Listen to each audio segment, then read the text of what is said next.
Dan jangan kita lupa, Parti Islam se-Malaysia adalah parti dengan kerusi terbanyak dalam PN. PAS ada jentera, PAS ada disiplin, PAS ada akar umbi.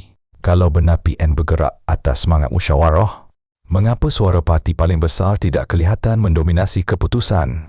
Mengapa satu individu kelihatan lebih keras daripada keseluruhan struktur gabungan? Ini bukan lagi soal menerima atau menolak Hamzah. Ini soal gaya kepimpinan.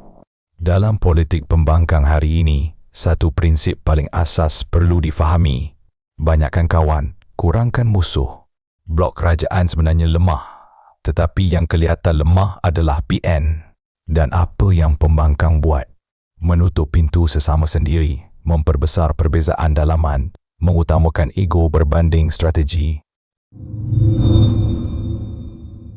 Saudara-saudari, pemimpin yang yakin tidak takut kepada angka.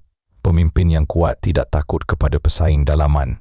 Pemimpin yang matang tidak melihat perbezaan sebagai ancaman.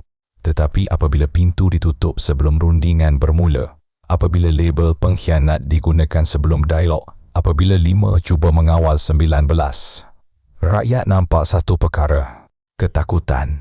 Dan dalam politik, ketakutan selalu datang daripada satu sumber, risau kehilangan kuasa. Jadi hari ini kita tidak perlu marah, kita hanya perlu tanya soalan yang mudah.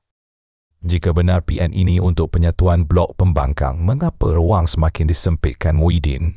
Jika benar matlamatnya mahu menumbangkan lawan, mengapa Muhyiddin berhabis tenaga melawan Hamzah? Adakah Hamzah musuh politik seperti Anwar?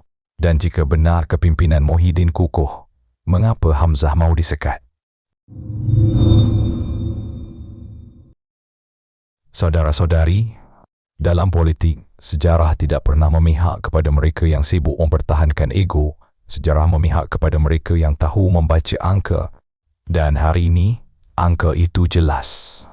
5 lawan 19. Maka soalnya tinggal satu, siapa sebenarnya yang kuat dan siapa sebenarnya yang sedang takut kehilangan kuasa? Fikirkanlah dengan tenang.